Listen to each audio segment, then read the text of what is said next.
And when it came time to figure out the first songs and where I go from here and what's my career going to look like, and then I decided that it was kind of my idea, because Hank Williams Jr. was just recording, just had started recording a year or two before that, and it was a difficult thing, and I actually talked to him one time before, and he said, it's just been really hard, trying to live up to your dad's name, and so that sort of stuck with me, and I thought, I'll just use the name Buddy Allen, and I told my mom that, and she said, great, and I told my dad that, and she said, I think that's real smart. So we went from there, and I recorded under the name of Buddy Allen, and I'm glad I did. And when he passed away, I added the Owens back on, and so now when I go do dates and work with Crystal Palace in his place in Bakersfield, I sing under the name of Buddy Allen Owens. Well, it seems like, with Hank Williams Jr., it was probably even more intense because his father was no longer around at that point, and he had only been for a short period of time, right. Hank Williams at the top. But you could have easily used the Owens name, or even by that point, the Haggard name, or combine them two, and that could have certainly given you probably more of an opening, but you decided you wanted to just stand on your own 2 feet as far as that went. Well, there's no doubt. I think it would have given me open a lot of doors a lot quicker. But you know what? Somebody told me, he said, I can get the doors open for you, with my name, or my mom said, I can do this for you, or my dad said, I can get you a job, or, and I think that's the first time I ever heard it, is when he told him I was about 16 or 17, and he called up one of his friends, and because I was looking for a summertime job, and then we sat down after that, and he said, I just want you to know something.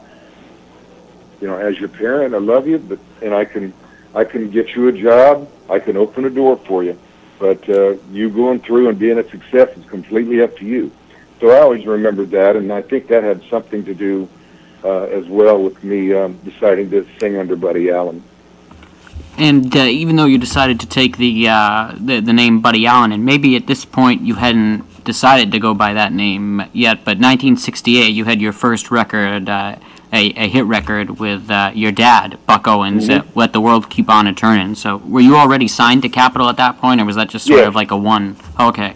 No, it was I actually I had already the guys from Capitol came over and saw me here when I came over here to go to school to continue my college in 1968, and I decided I'm going to just try to finish school, and so I was about halfway through my junior year at Arizona State here, and a guy called me. I was on the radio in the afternoon, and the guy called me while I was on the air, and he said, I own a little nightclub that was country. We haven't been having much success with it, and why don't you come on over and let's talk? And I said, yeah. And so I went over and talked with him, and he said, I heard that Buck Owens is your father, and I said, yeah. And he said, so that's great, and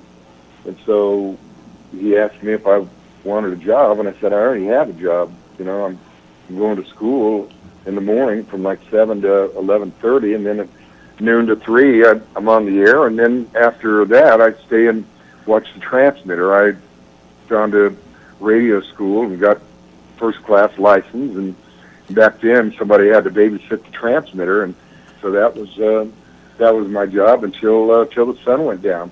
So I told him I already have a job, and he said, well, why don't you come work for me and see how that goes? And I said, doing what? He said, put a band together and work. And I'm like, I thought, well, that sounds like fun. Maybe I could do that, once a week or something. And he said, no, Wednesday through Saturday, you just come and show up here at 9 and work till midnight and then go home. And I thought, well, maybe I could handle that. That's only 3 hours. And so I asked him what it paid, and he said $500.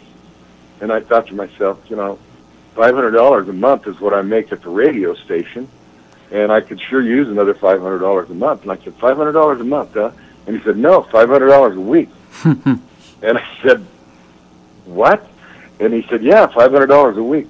And it was at that very moment that I knew that I wanted to be an entertainer. I knew I wanted to be a singer because all that money floating around, it was pretty attractive.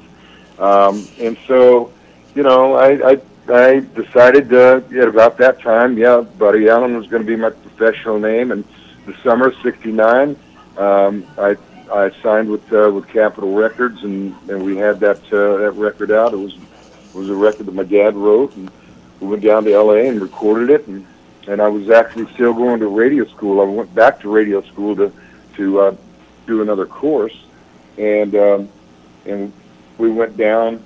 It was in Hollywood, the school was, and we would go down and, you know, on our breaks and get a Orange Julius or whatever it was, some kind of little drink or something, and there was a magazine store right next to it, to that store, and one of the guys was in there, and he walked out and he said, "Look at this," and he showed we had a Billboard magazine, and at the time Billboard was, and I guess they still are, still the you know, the top publication in music, and so he opened up to the country charts, and our song, my dad's and my song, was number 3, and I had no idea.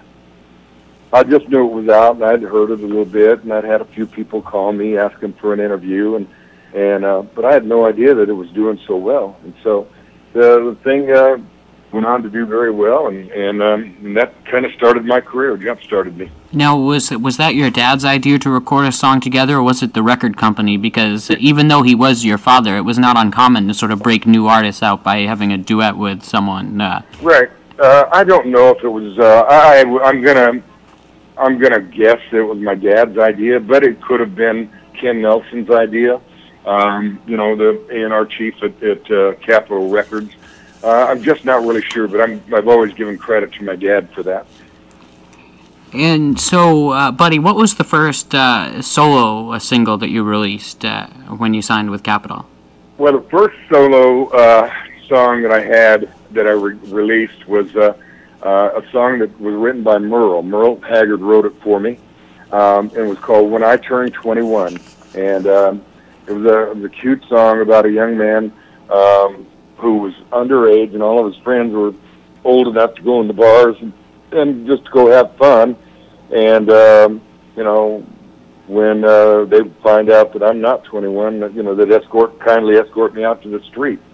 And so I said, when I turn 21, I'm going to have some fun. And that was basically the line of this song. And he actually also wrote for you Here in Frisco, which he also recorded, I guess, after that point. But that's one of my favorite songs in the whole entire world. Just the arrangement. Yeah, you know, that is a really nice. It's just a beautiful song. When I first heard that song, he actually recorded it, I think, before I did, and I heard his version of it, and I asked him if I could record it, and he said sure. And so I recorded it and brought it out, and it did really well for me. And you went on to have many more hits as a solo artist. Your version of Lodi, Saturday Night, Big Mama's Medicine Show, which I believe you wrote, and Looking Out My Back Door, All Around Cowboy, 1964, Change, just a whole number of them. And, well, I was very fortunate. And so, could you tell us a little bit about how you first started writing songs? Well, you know, I guess I grew up around songwriters. As I told you, you know, my mom was part of the Bakersfield sound in the early days, and all of the Bakersfield scene. It was just a hotbed for talented country music people, and guys, you know, would come over after their jobs at night. You know, in Bakersfield at that time, when I was about in 7th or 8th grade, there were probably 20 or 25 night spots in town that had bands.